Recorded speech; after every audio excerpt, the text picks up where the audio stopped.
Gempa berkekuatan magnitudo 7,7 yang berpusat di Myanmar pada Jumat 28 Maret meruntuhkan sebuah gedung pencakar langit yang sedang dibangun di Bangkok, Thailand.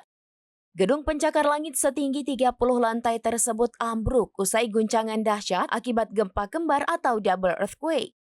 Gempa kembar merupakan dua peristiwa gempa bumi yang memiliki magnitudo hampir sama terjadi dalam waktu dan lokasi pusat gempa yang relatif berdekatan.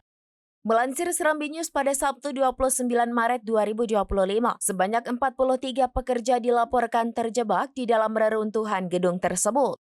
Gedung yang ambruk itu terletak di area Chatuchak Park sebelah utara Bangkok. Menurut kepolisian setempat, pihaknya belum mengetahui adanya korban akibat gempa Thailand tersebut. Sebuah video yang beredar di media sosial menunjukkan gedung bertingkat dengan derek di atasnya runtuh menjadi awan debu.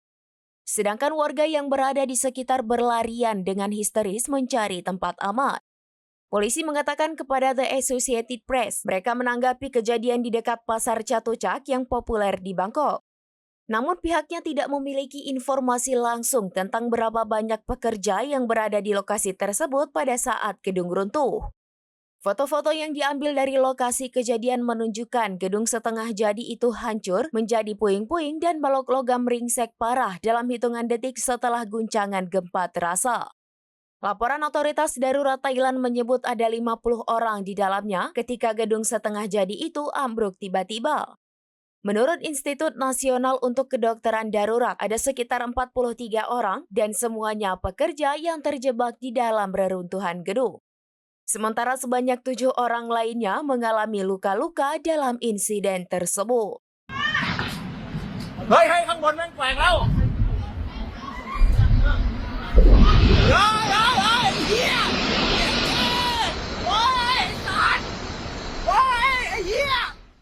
Download Tribun X sekarang, menghadirkan lokal menjadi Indonesia.